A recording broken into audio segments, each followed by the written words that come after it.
Mais est-ce que vous avez écouté Stéphane Séjourné? Vous savez, Stéphane Séjourné, c'est l'ex à notre Premier ministre, Gabriel Attal. Le type, il s'est réuni avec ses copains polonais et allemands, donc ses homologues, pour l'histoire de la désinformation, parce que les Russes faisaient beaucoup de propagande. Et là, ça y est, il est passé à l'attaque, le type. Il nous a sorti une vidéo que je vais vous diffuser. Là, regardez, on en parle après. Bonjour, je m'adresse directement à vous car nous avons découvert hier une nouvelle opération de manipulation de l'information en ligne. L'agence française Viginum a en effet identifié un vaste réseau de sites créés par des acteurs russes avec nos partenaires allemands et polonais. Nous avons d'ailleurs décidé de vous alerter sur ces tentatives d'ingérence étrangère. Viginum a détecté pas moins de 193 sites qui se font passer pour des sites d'information. Ces sites dormants, pour la plupart, ont pour but de propager des fake news, des points de vue qui servent les intérêts de la Russie. Ils diffusent des fausses informations sur l'Ukraine, divisent nos opinions publiques et attisent aussi la haine. Ces ingérences étrangères cherchent à vous manipuler. Nous avons déjà démasqué des usines à trolls, des copies de sites internet d'institutions ou de médias. Et vous le savez, le ministère des Affaires étrangères, Viginum, les ministères des armées et les administrations compétentes sont pleinement mobilisés pour détecter et d'ailleurs contrer ces attaques informationnelles. Mais j'appelle à la plus grande vigilance. Nous sommes un pays libre. Nous sommes un pays libre. Et la liberté en ligne est un principe essentiel. La censure n'a pas sa place chez nous. La censure n'a pas sa place chez nous. C'est donc à nous, tous, de s'informer. Ah, ça y est, hein, la propagande russe et puis les fermatrolls ou je sais pas quoi tremblent. J'adore la phrase là, et je pense que vous l'avez relevé aussi. Chez nous, nous sommes un pays libre, la censure n'a pas sa place.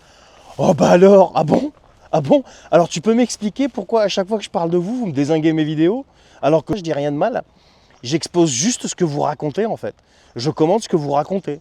Et vous me dézinguez mes vidéos. Alors moi je suis un petit, hein, mais j'en connais plein qui sont beaucoup plus gros, mais eux se font éclater au sol.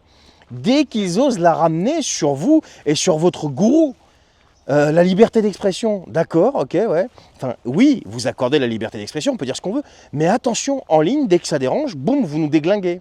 Et je parle même pas des emmerdes que vous nous procurez derrière. Hein. Je vais pas encore communiquer là-dessus, je vais attendre de régler tout ça et je vais m'en occuper après. T'inquiète pas, si c'est avec ça, vous croyez que vous allez nous faire fermer nos bouches, mais vous êtes des fous les mecs. Il va falloir y aller un peu plus fort. Hein. Mais c'est un truc de fou. Le mec, il dit chez nous, la censure n'a pas sa place. Vous avez placé votre soldat, qui s'appelle Thierry Breton, à l'Union européenne pour qu'il nous ponde quoi? Le Digital Service Act. Sous couvert de lutte contre la désinformation ou je sais pas quoi, a priori ça n'a pas l'air de marcher contre les Russes. Hein. Ça marche juste contre vos peuples. Hein, ça. Pourquoi? Parce que tu l'as avoué toi-même. Vous avez débunké là, je sais pas quoi, 190 ou je sais pas combien de sites de désinformation, machin, enfin bref. Mais non, le Digital Service Act, ça veut dire qu'il n'a pas fonctionné. Il fonctionne que sur nous, que sur nos vidéos de pauvres petits TikTokers, tu vois. Donc arrêtez vos conneries, personne n'y croit à votre liberté d'expression de je sais pas quoi là, et que la censure n'a pas sa place. Vous n'êtes ni plus ni moins qu'un régime soviétique à l'européenne. URSE, Union des Républiques Socialistes Européennes. Et tout ce qui sort du cadre, vous l'envoyez au goulag intellectuel. Avant, les soviétiques envoyaient les gens au goulag en Sibérie ou je sais pas où. Vous envoyez les gens au goulag intellectuel. Vous les muselez parce que vous ne voulez aucune contradiction, aucune parole contradictoire, aucune opposition. Et s'il y a des gens qui résistent et qui s'opposent, vous vous arrangez pour en faire des alliés. Regardez la preuve, toute la classe politique française, ce sont vos alliés de facto. Alors, ils font les kékés devant la caméra, mais ce sont vos alliés. Tu sais pourquoi je te dis ce sont vos alliés?